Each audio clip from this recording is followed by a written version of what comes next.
Bonsoir à tous. Bienvenue dans Médiamisation, bienvenue dans votre média alternatif. Ici, pas d'omerta, pas de langue de bois. Ce soir, en lieu et place de l'émission, une déclaration officielle à l'intention des médias. Et pendant que je suis en train de vous faire le direct, il y a en bas de chez moi certains représentants de ce métier en train de se renseigner exclusivement auprès de ceux qui organisent les taux locaux étatiques. Pile pendant mon direct. Je commence. Les poursuites entamées depuis la première interview de Natacha Ray, la lanceuse d'alerte, en tant qu'animatrice, j'ai accueilli sur ma chaîne pour lui donner la parole qui lui était refusée jusque-là, pour pouvoir exprimer publiquement ses nombreuses preuves avérées de faits réels résultant de son enquête sérieuse de 3 ans.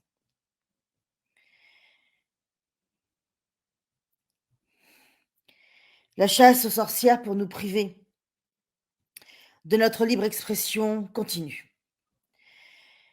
Alors que Macron a été faire sa réclame personnelle jusque sous les caméras, devant les caméras d'Al Jazeera pour se présenter comme le défenseur, pour le dire poliment, de la liberté d'expression, il fait l'exact opposé en France. La lanceuse d'alerte est menacée après avoir déjà eu droit à 2 gardes à vue, pendant que moi, simple animatrice, à l'occasion de cette interview, marathon, aux preuves dévoilées si importantes, moi, j'ai aussi eu droit au commissariat. Sans avocat, sans être prévenu,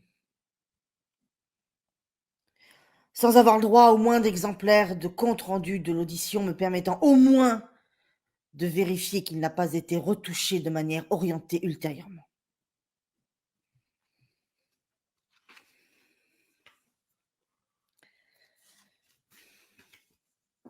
Sans jugement,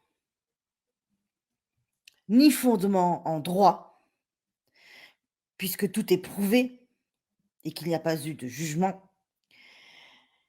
Moi qui ne suis que l'animatrice de cette interview, ai subi sa suppression unilatérale sur demande de ma chaîne YouTube, accompagnée d'un avertissement et de la menace de la suppression de ma chaîne si je ne me la ferme pas. Samedi dernier, encore, à cette occasion uniquement en tant qu'animatrice, puisque c'était le deuxième opus de l'interview vérité, j'ai interviewé, donné donc la parole, à une ancienne aide-soignante ayant pendant 2 ans exercé dans un service du CHU de Lyon spécialisé dans la transition de genre.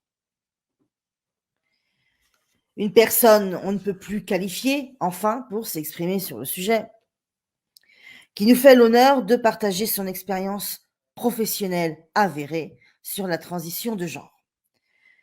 Pour ceux qui ne l'auraient pas vu sur YouTube, je vous confirme que nous nous sommes très respectueusement exprimés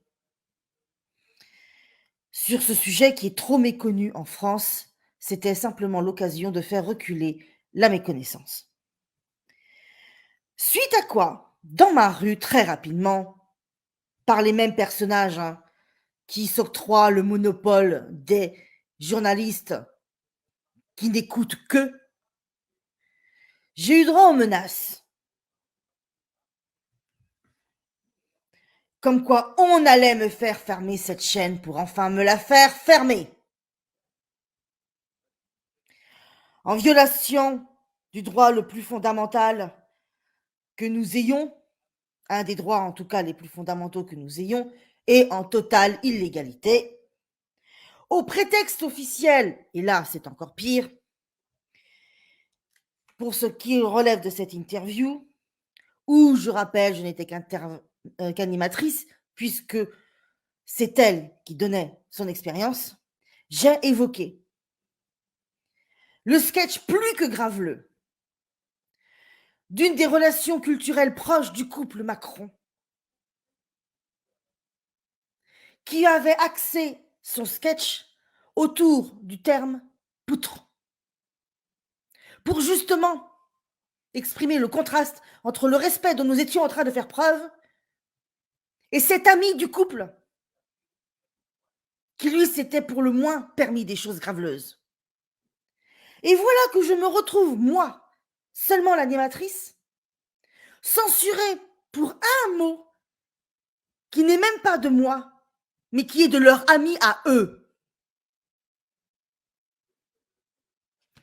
Là, tout de suite, maintenant, pendant que je vous parle, l'interview a été supprimée et je suis de nouveau totalement menacée de la suppression de ma chaîne YouTube.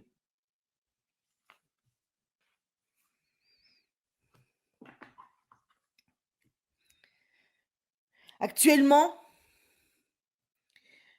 je subis une censure totalement illégale et en plus, pour seulement un mot qui n'est pas de moi, mais de leur ami à eux.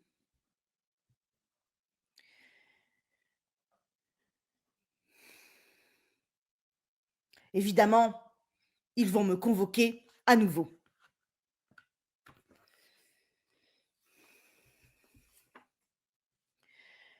Sous quel qualificatif? Fondé en droit. Et je précise bien fondé en droit. Porteront-ils plainte contre une animatrice qui a seulement donné la parole aux citoyens de ce pays? Point d'interrogation. Alors ne vous leurrez pas, animateurs, animatrices, présentateurs, présentatrices, journalistes, hommes et femmes. La ligne rouge, là, elle est franchie. Les prochains, c'est vous. Plainte, intimidation, suppression unilatérale d'interviews, sans jugement, sans qualificatif en droit, sans prévenir, sans la moindre procédure légale, fondée. Pour éradiquer, faut-il le préciser, notre liberté d'expression.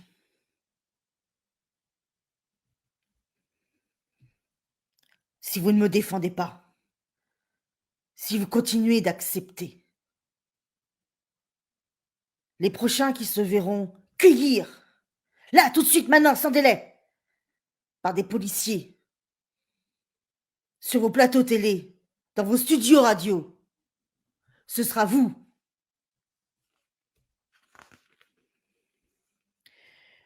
Rappelons, faut-il encore là le préciser, que cela existe nulle part ailleurs, dans des pays dits démocratiques.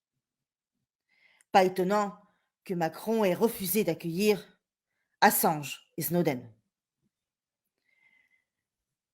Vous serez les prochains à vous faire cueillir par des policiers. N'en doutez pas. Si vous ne bougez pas.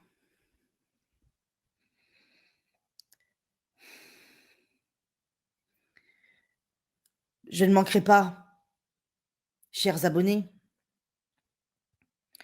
et dizaines de milliers de followers, en plus des abonnés inscrits sur tous les réseaux sociaux confondus, de vous faire savoir le moment venu, le qualificatif, forcément inédit, pour le coup, à l'encontre d'une animatrice qui a juste donné la parole à des citoyennes, dont l'une a fait une enquête très sérieuse, dont l'autre a simplement partagé son expérience professionnelle. Alors, messieurs, dames les journalistes, si vous ne voulez pas être les prochains, emmenez là tout de suite maintenant au commissariat, sans même avoir l'occasion de vous défendre, tels qu'existent encore supposément nos droits. Joignez-moi. Défendez-moi. Bon sang, bougez, au moins pour vous-même. Bougez, s'il vous plaît. Pour des raisons évidentes, je ne peux pas en dire plus pendant cette déclaration. Je vous invite tous et toutes qui auront l'occasion de la voir avant qu'elle soit elle aussi supprimée, à la télécharger et à la diffuser autant que vous pourrez sur tous les supports auxquels vous avez accès. Pour qu'au moins les journalistes qui restent des journalistes dans ce pays aient au moins le réflexe de leur propre préservation. Parce que là, la ligne rouge, elle est franchie.